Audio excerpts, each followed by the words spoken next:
Hello दोस्तों, आप सभी का स्वागत है हमारे यूट्यूब चैनल आशीष जीके अकेडमी पर। तो दोस्तों, आज हम लोग जो इन्वायरमेंट का टॉपिक है इसका प्रैक्टिस सेट हम लोग करेंगे, जो कि केबीएस यूपी टेट और सुपर टेट के लिए महत्वपूर्ण है। तो हम लोग इस सभी के लिए यह पर्यावरण का हम लोग प्रैक्टिस सेट कर रहे हैं। तो आप लोग इस वीडियो को देखेंगे अंत तक, ठीक ना। आप लोग को बहुत बेनिफिट मिलने वाली है। और जो लोग इस चैनल पे नए जुड़ रहे हैं और चैनल को सब्सक्राइब कर लें और बेल आइकन को दबा लें, जिससे वीडियो को नोटिफिकेशन आप तक पहुंचता रहे। तो चलिए हम लोग स्टार्ट करते हैं आज का पहला क्वेश्चन, जो कि पर्यावरण का क्वेश्चन, ठीक ना। और वीडियो को लाइक जरूर करिएगा और कमेंट जरूर करिएगा, ठीक ना। कमेंट में जरूर करिएगा और वीडियो को शेयर भी कर दीजिएगा। तो चलिए स्टार्ट करते हैं आज का पहला क्वेश्चन, ठीक। तो आज का पहला क्वेश्चन है हमारा, विश्व में प्रौद्योगिकी विकास का प्रारंभ हुआ था। कब हुआ था? 17वीं शताब्दी में, 18वीं शताब्दी में, 19वीं शताब्दी में और 20वीं शताब्दी में। तो आपको बताना है कब हुआ था। जो विश्व में प्रौद्योगिकी का विकास हुआ था, तो यह जो विश्व में पश्चिमी देश हैं, जो पश्चिमी देश हैं, वहाँ पे क्या हुआ था कि तकनीकी और सामाजिक और सांस्कृतिक और आर्थिक स्थिति में बहुत बड़ा बदलाव हुआ था। और वह हुआ था जब, कब हुआ था, तो यही पूछ रहा है। बहुत बड़ा बदलाव हुआ था जो पश्चिमी देश हैं, तो वहाँ पे प्रौद्योगिकी विकास का हुआ था। तो यह 18वीं शताब्दी में हुआ था। तो ऑप्शन इसमें हमारा कौन सा सही है? तो यह 18वीं शताब्दी में हुआ था, ठीक ना। ऑप्शन इसमें हमारा बी सही है, ठीक ना। तो चलिए आगे चलते हैं। आज का सेकंड क्वेश्चन, पारिस्थितिकी विकास की सतत अवधारणा है। पारिस्थितिकी विकास की सतत अवधारणा है असंतुलित पारिस्थितिकी विकास, समन्वयी पारिस्थितिकी विकास, सतत पारिस्थितिकी विकास, इनमें से सभी। तो इसमें से कौन सा क्वेश्चन सही होगा? ऑप्शन सही होगा। तो जो पारिस्थितिकी विकास की सतत अवधारणा है जो, ठीक, तो यह हमारा जो होता है यह, तो यह हमारा ऑप्शन कौन सा सही होगा? तो इसमें ऑप्शन हमारा सी सही होगा, ठीक ना। इसमें ऑप्शन हमारा सी सही होगा। जो पारिस्थितिकी विकास की सतत मतलब कंटिन्यू इकोलॉजी का डेवलपमेंट हुआ। क्या हुआ? इकोलॉजी का डेवलपमेंट है, पारिस्थितिकी का विकास हुआ। अवधारणा का मतलब विकास हुआ, ठीक ना। तो आप लोग इसको याद रखिएगा, ठीक। तो आप लोग इसको याद रखिएगा, ऑप्शन इसमें हमारा सी सही है। चलिए आगे चलते हैं। पारिस्थितिकी तंत्र की गुणवत्ता आधारित होती है। पारिस्थितिकी तंत्र की गुणवत्ता आधारित होती है जैविक घटकों पर, अजैविक घटकों पर, जैविक और अजैविक दोनों में संतुलन पर, मानव क्रियाकलापों के संतुलन पर। तो इसमें से कौन सा ऑप्शन हमारा सही होगा? तो आपको बताना है। तो देखिए, जो पारिस्थितिकी तंत्र है, इकोसिस्टम, ठीक ना, यह किस पे बेस्ड होता है? ठीक, यह किस पे बेस्ड होता है? तो ये जैविक और अजैविक घटकों पे ही संतुलित होता है, बेस्ड होता है, ठीक ना। तो इस पूछ रहा है कि पारिस्थितिकी जो तंत्र है, यह इसकी गुणवत्ता जैविक अजैविक घटकों पे संतुलित होती है, ठीक ना। तो ऑप्शन इसमें हमारा कौन सा सही होगा? ऑप्शन इसमें हमारा सी सही है, ठीक ना। तो चलिए आगे चलते हैं। निम्नलिखित में से कौन पर्यावरण का तत्व नहीं है? निम्नलिखित में से कौन पर्यावरण का तत्व नहीं है, आपको बताना है। तो कौन नहीं है? भूमि के रूप में, भूमि के रूप में, मिट्टियां, खनिज पदार्थ, बस्तियां। तो कौन सा नहीं है, ठीक ना, जो पर्यावरण का तत्व नहीं मानी जाती है। तो इसमें से आपको बताना है। देखिए, जो हमारा भूमि है, तो यह पर्यावरण का तत्व माना जाता है। भूमि ही क्या है? मिट्टी भी है, ठीक। अब खनिज जो है, ये भी हमारा, खनिज किससे निकलता है? तो ये भी मिट्टी से, भूमि से ही निकलता है खनिज। तो यह सब क्या है? हमारा पर्यावरण के तत्व हैं, ठीक ना, पर्यावरण के तत्व हैं। तो आप लोग इसको याद रखिएगा। और जो हमारे बस्तियां हैं, यह मानव निर्मित होती हैं, ठीक ना, यह मानव निर्मित होती हैं। तो यह हमारा ऑप्शन सही नहीं है, यही ऑप्शन हमारा सही है, ठीक। चलिए आगे चलते हैं। क्वेश्चन नंबर 5, प्रभावकारी दशाओं का वह संपूर्ण योग जिसमें जीव रहते हैं कहलाता है। प्रभावकारी दशाओं का वह संपूर्ण योग जिसमें जीव रहते हैं क्या कहलाता है? वायुमंडल कहलाता है, जैवमंडल कहलाता है, पर्यावरण कहलाता है, जलमंडल कहलाता है। आपको बताना है। तो देखिए, इसमें जो हमारा वायुमंडल है, इसमें कितनी परतें होती हैं? तो यह 4 परतें होती हैं, ठीक ना। जो वायुमंडल में कितनी परत हैं? क्षोभ मंडल, क्षोभ 5, सॉरी, कितनी मंडल है? तो 5 मंडल हैं, सॉरी, वायुमंडल में 5 परतें हैं, जो आप लोग इसको याद रखिएगा। क्षोभ मंडल, समताप मंडल, मध्य मंडल, और तापमंडल और वायुमंडल, ठीक ना। यह 5 परतें होती हैं वायुमंडल की, इसमें सबसे नीचे क्षोभ मंडल होती है, ठीक। तो आप लोग इसको याद रखिए, जयमंडल होता है, पर्यावरण होता है, जलमंडल। तो जलमंडल आप लोग जानते हैं कि पृथ्वी पे 70% कितना पानी, ठीक ना। पृथ्वी पर 70% क्या है, पानी। और जो हमारा इसमें जीव रहते हैं वह किस में रहते हैं, तो पर्यावरण में रहते हैं। तो ऑप्शन इसमें हमारा संपूर्ण योग किसका है, तो यह पर्यावरण का है। तो ऑप्शन इसमें हमारा सी सही होगा। और जयमंडल जो होते हैं उसके जो तत्व होते हैं जैवमंडल में, जो उसमें जैविक अजैविक क्या होते हैं, जैविक अजैविक और ऊर्जा से जैवमंडल संतुलित रहता है। आप लोग इसको याद रखिएगा, ठीक है। तो चलिए आगे चलते हैं, ऑप्शन इसमें हमारा सी सही है। क्वेश्चन नंबर 6, जनसंख्या विस्फोट संबंध है। जनसंख्या विस्फोट संबंध किससे है? उच्च जन्म दर तथा निम्न मृत्यु दर, जन्म दर उच्च मृत्यु दर, निम्न जन्म दर उच्च मृत्यु दर, और निम्न जन्म दर और निम्न मृत्यु दर। तो कौन सा ऑप्शन इसमें हमारा सही होगा? तो कौन सा ऑप्शन इसमें हमारा सही होगा? देखिए, जब जनसंख्या विस्फोट होती है, मतलब जनसंख्या जब बढ़ती है, ठीक है ना, जो विश्व में जनसंख्या जब बढ़ती है तो उसका क्या होता है कि जन्म दर ज्यादा होती है, जन्म दर ज्यादा होती है और मृत्यु दर कम होती है। तो वह जनसंख्या में वृद्धि होती है, ठीक ना। जनसंख्या में वृद्धि होती है तो इसी को क्या कहा है कि जनसंख्या विस्फोट संबंध है इससे। तो ऑप्शन इसमें हमारा ए सही होगा। चलिए आगे चलते हैं। क्वेश्चन नंबर 7, पर्यावरण संरक्षण हेतु संयुक्त राष्ट्र संघ द्वारा प्रथम मानव पर्यावरण सम्मेलन कहाँ हुआ था? तो आपको बताना है प्रथम मानव पर्यावरण सम्मेलन कहाँ हुआ था। पेरिस में होता, टोक्यो में होता, स्टॉकहोम सम्मेलन और रियो डी जेनेरियो में होता है। तो आपको बताना है कहाँ हुआ था। तो आप लोग इसको बताइए। देखिए, पेरिस जो है हमारा, पेरिस, इसी को क्या कहते हैं, संयुक्त राष्ट्र जलवायु हुआ था पेरिस में, ठीक ना। संयुक्त राष्ट्र जलवायु पर्यावरण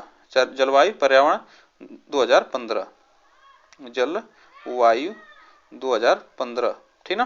तो यह 2015 में हुआ था। और टोक्यो, इसमें जो हमारा ऑप्शन सही होगा, यह स्टॉकहोम सम्मेलन है, ठीक ना। स्टॉकहोम सम्मेलन जो हुआ था 1972 में, ठीक ना, 1972 में हुआ था।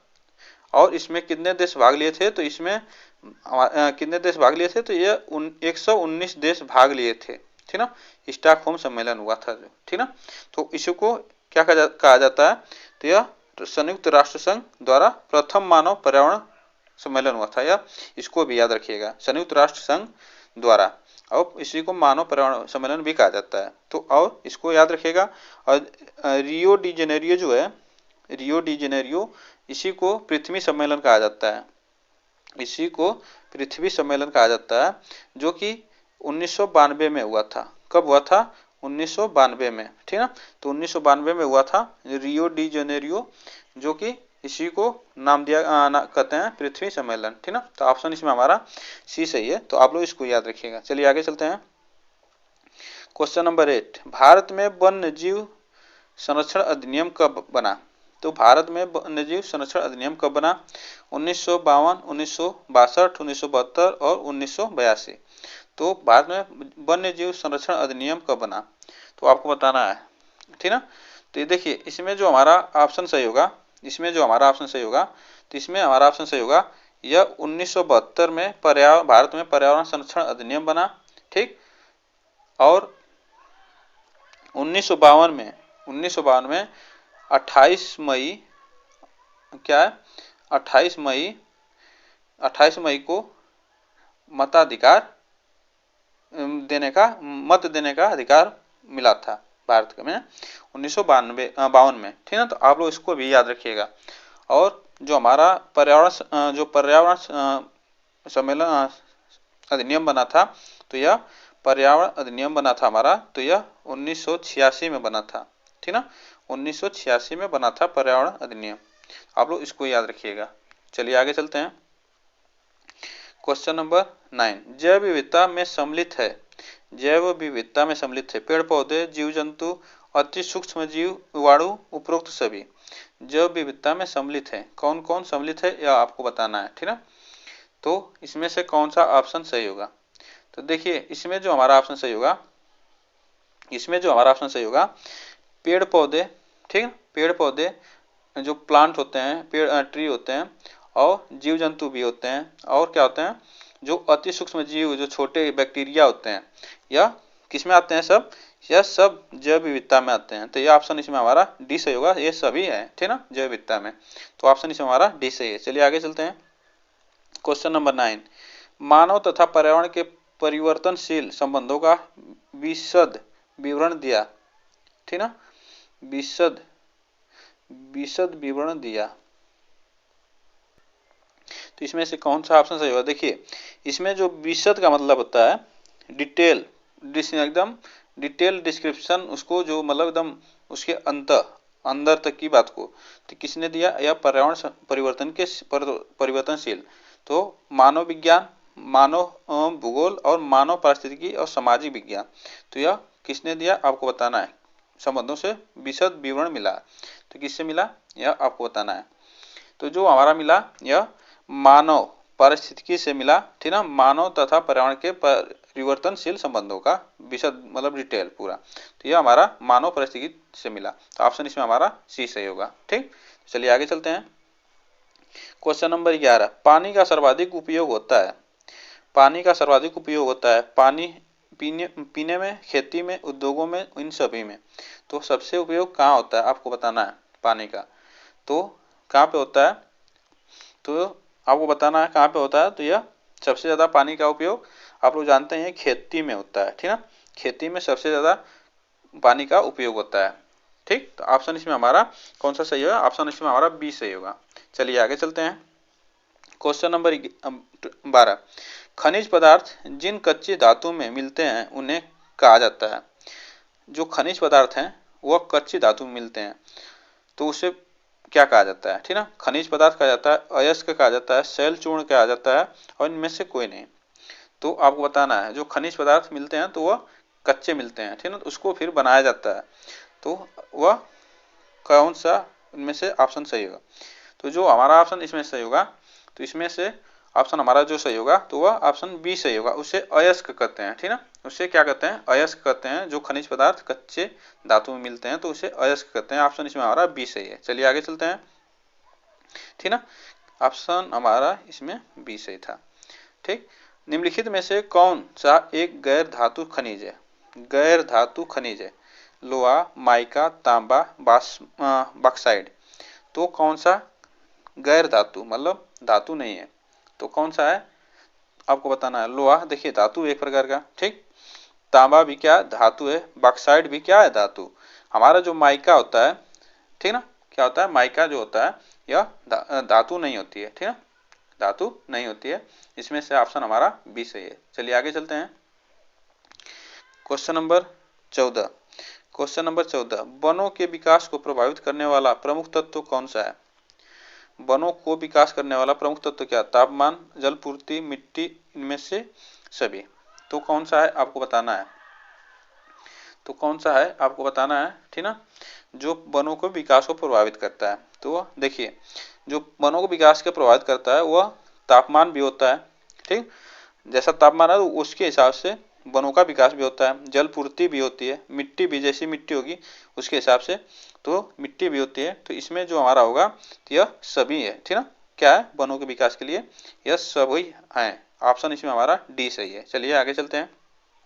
क्वेश्चन नंबर 15, कांटेदार वृक्ष कटीली झाड़ियाँ किस प्रकार की वनस्पति हैं?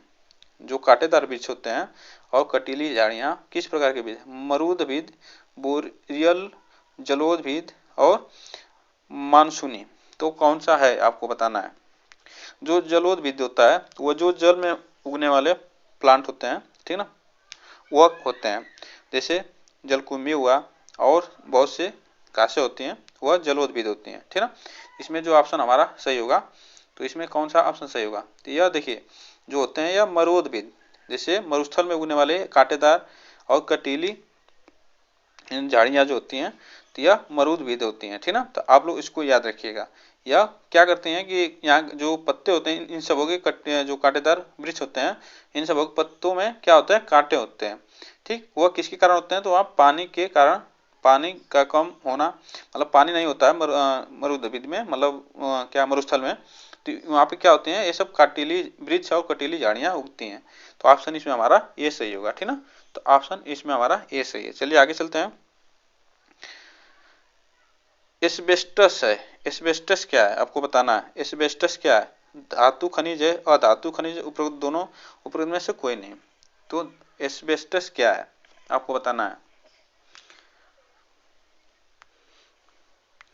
तो एस्बेस्टस क्या है आपको बताना है, तो आपको बताना है। तो आपको बता दें कि एस्बेस्टस जो होता है वह कई प्रकार के खनिज होते हैं, जिसमें सिलिकेटों के समूह को और जो रेशेदार तथा अद्र होते हैं, ठीक ना, जो रेशेदार होते हैं उसे ही एस्बेस्टस कहा जाता है, ठीक ना। उसे ही जो जैसे रेशम होता है वह चमकदार होता है, उसी को इकट्ठा करके उसका रंग बनाया जाता है, वही क्या होता है, एस्बेस्टस होता है। तो इसमें ऑप्शन हमारा कौन सा सही होगा।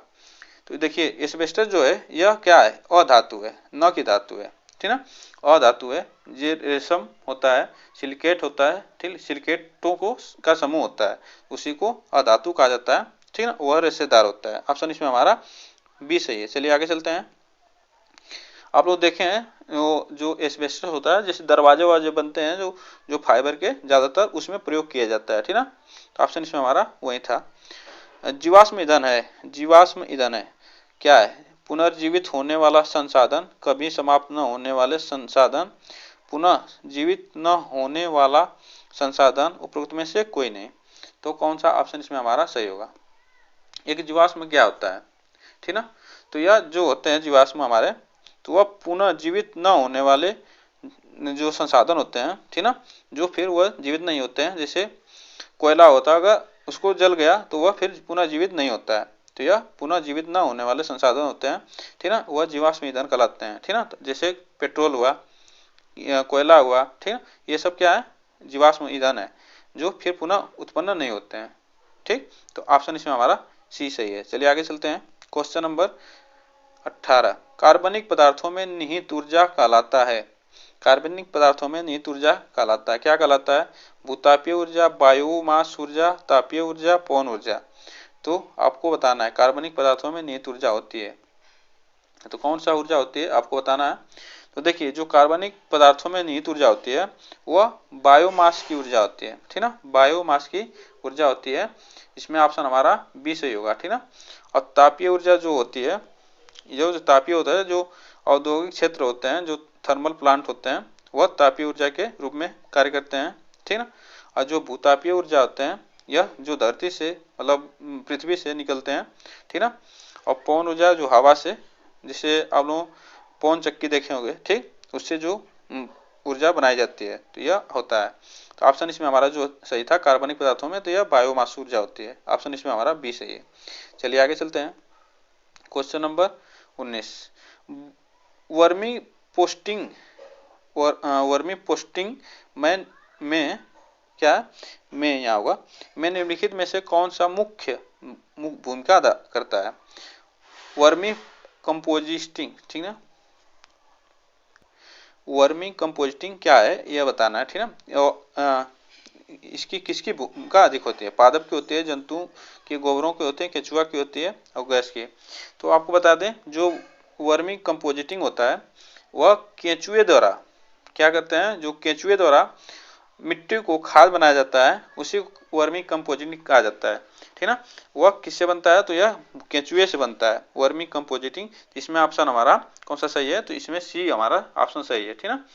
तो दोस्तों यह हमारा ऑप्शन सी सही है। और दोस्तों अब लास्ट क्वेश्चन हमारा आज का, ठीक ना, भारतीय गैंडा कहाँ सुरक्षित है, ठीक ना, भारतीय गैंडा कहाँ सुरक्षित है, गिर national park, Kanha national park, Betla और काजीरंगा। तो कहाँ सुरक्षित है आपको बताना है। तो ऑप्शन कौन सा इसमें सही होगा। देखिए जो गिर राष्ट्रीय नेशनल पार्क है यह कहाँ पे है, गुजरात में, कहाँ पे है, गुजरात में। और यह शेरों के लिए, बब्बर शेर होते हैं, प्रसिद्ध है, ठीक ना, शेरों के लिए प्रसिद्ध है। और यह 1965 में बनाया गया था। कब बनाया गया था, तो यह 1965 में बनाया गया था। आप लोग इसको याद रखिए, इसकी स्थापना 1965 में हुई थी। और यह शेरों, बब्बर शेरों के लिए प्रसिद्ध है। और जो कान्हा नेशनल पार्क है यह एमपी में है, मध्य प्रदेश में, एमपी में है, ठीक ना, जो कि यह टाइगर के लिए प्रसिद्ध है, ठीक ना, किसके लिए, टाइगर के लिए प्रसिद्ध है, टाइगर जो बाघ होते हैं वह टाइगर के लिए प्रसिद्ध है। और यह 1955 में इसका स्थापना हुआ था, ठीक ना, कान्हा नेशनल पार्क का। और बेतला नेशनल पार्क ये कहाँ पे है, तो बेतला नेशनल पार्क यह झारखंड में है, कहाँ पे, झारखंड में, कहाँ पे, झारखंड में। तो आप लोग इसको याद रखिएगा, ठीक ना।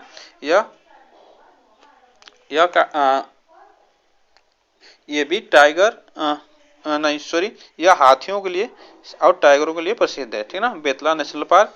और जो काजीरंगा हमारा यह गैंडा के लिए प्रसिद्ध है, ठीक ना, जो गैंडा के लिए प्रसिद्ध है, जो कि असम में है, कहाँ पे है, असम, ठीक, आप लोग इसको याद रखिएगा, ये कहाँ पे है, असम में, कहाँ पे, असम, असम में है, ठीक। और यह गैंडों के लिए प्रसिद्ध है और इसकी स्थापना 1908 में हुई थी। कब हुई थी, तो 1908 में हुई थी। तो आप लोग इसको याद रखिएगा, इसकी स्थापना 1908 में हुई थी, ठीक ना। तो दोस्तों आज के लिए बस इतना ही क्वेश्चन, ऑप्शन इसमें हमारा डी ही सही है, ठीक ना। तो दोस्तों आप लोग इस वीडियो को लाइक जरूर कर दीजिएगा और वीडियो को शेयर कर दीजिएगा। और जो लोग नए जुड़े हैं चैनल को सब्सक्राइब जरूर करें, बेल आइकन को दबा लें, ठीक ना, जिससे हमें भी मोटिवेशन मिलता रहे, ठीक ना। तो दोस्तों आज के लिए बस इतना है, फिर मिलते हैं नेक्स्ट वीडियो में, तब तक के लिए थैंक यू सो मच।